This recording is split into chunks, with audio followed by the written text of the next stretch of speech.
It's like living your life on credit cards and keeping your fingers crossed. That's exactly what the U.S. Senate has done for 3 years.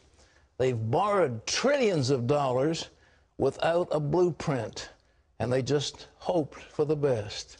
If you did that with your own money, you'd also end up in big debt and big trouble. That's why there's a new bill to punish Congress for failing to pass a budget. It's a hit with the public, but will lawmakers really vote for it? John Jessup has more. These days on Capitol Hill, about the only predictable thing is Congress's inability to pass a budget on time. We stand at more than 1,000 days and counting since the Senate even passed a budget, and 14 years since Congress acted on time.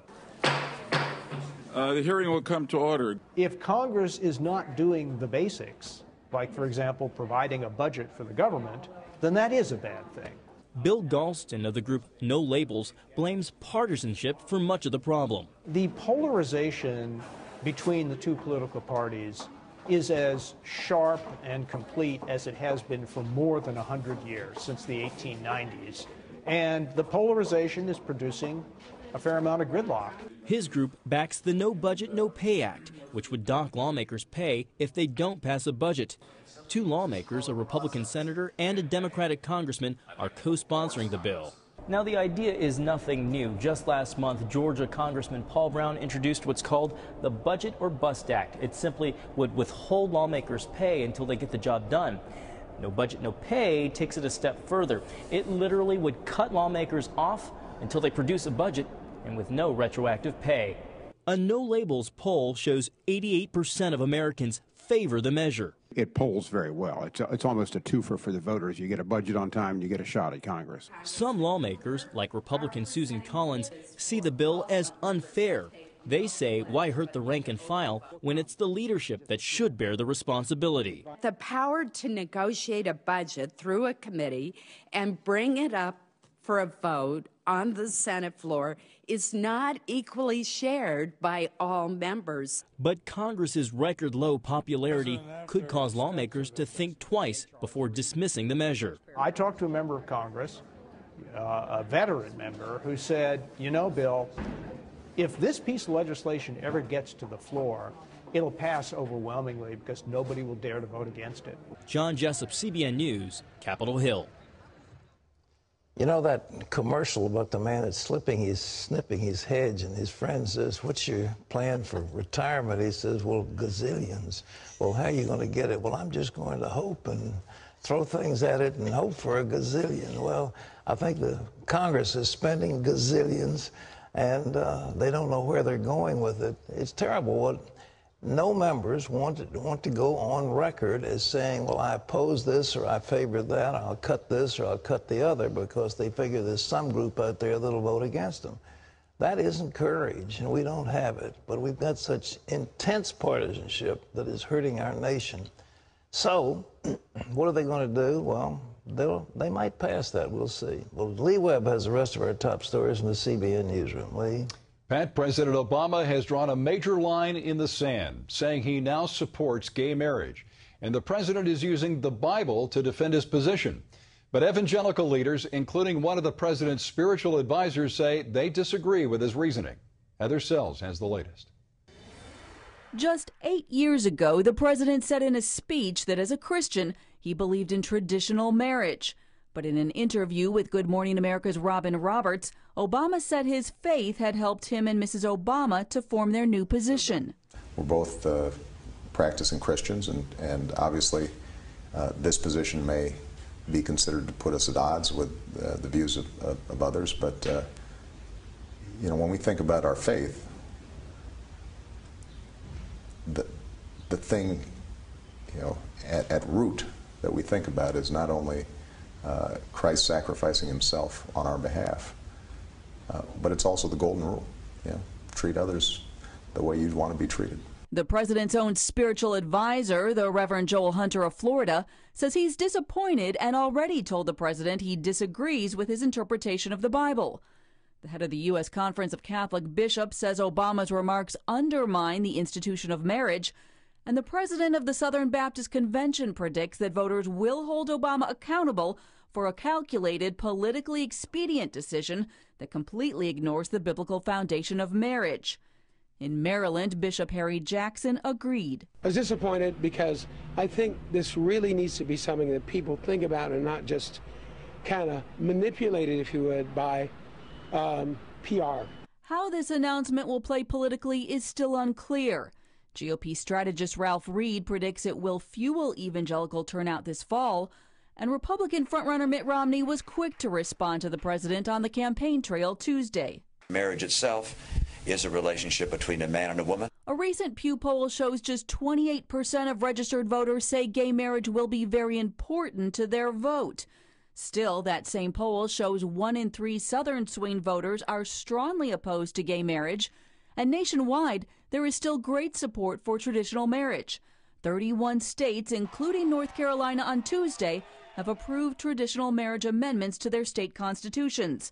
And so far, the president still says it's up to individual states to decide how to handle the issue. Heather Sells, CBN News. Pat, what do you think the political fallout will be from this?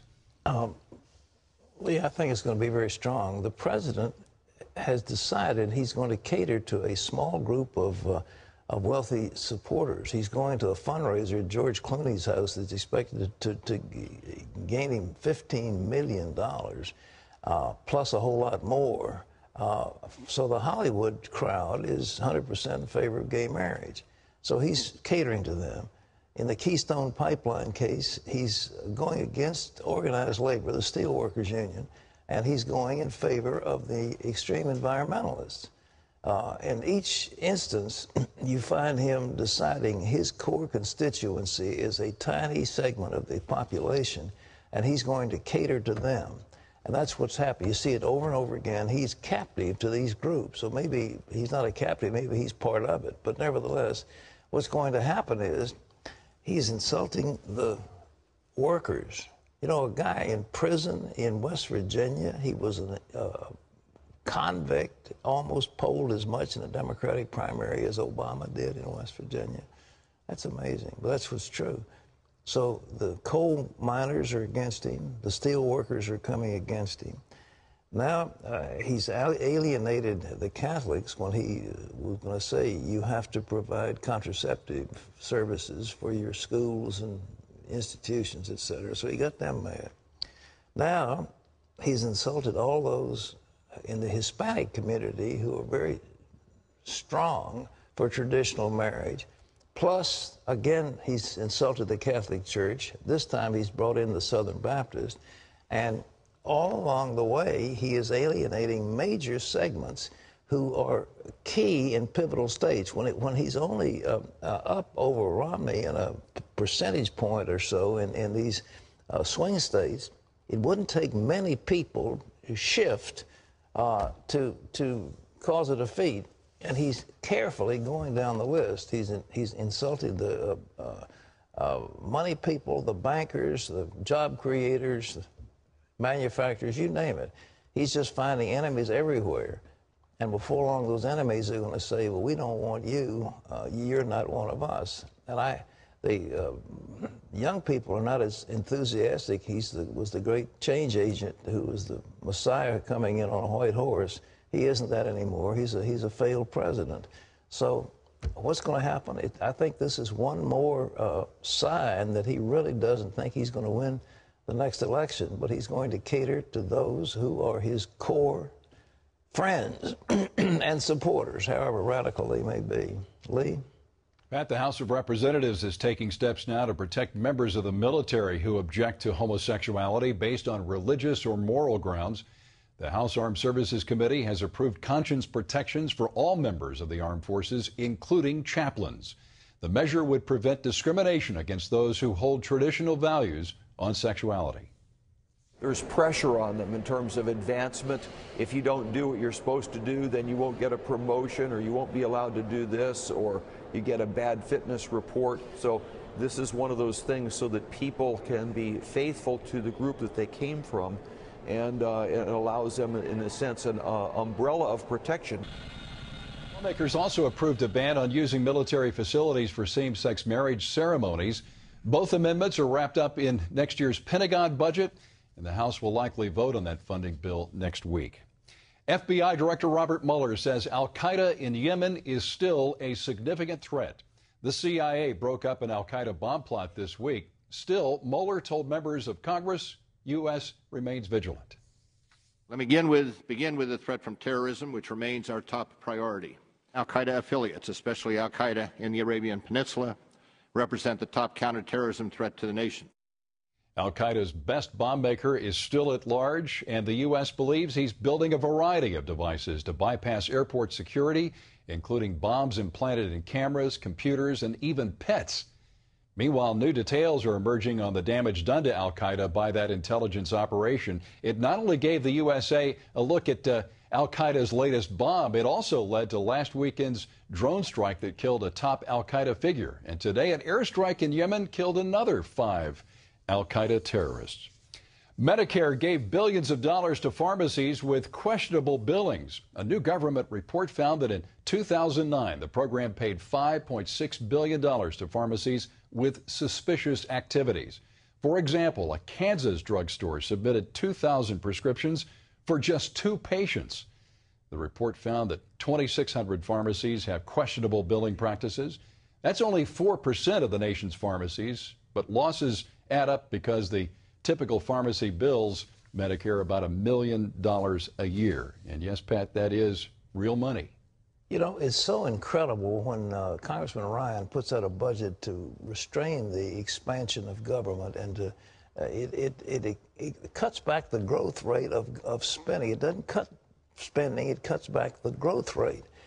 The president comes out and says that's, quote, social Darwinism, whatever in the world that means. But in any event, he is opposed to anything that smacks of fiscal discipline.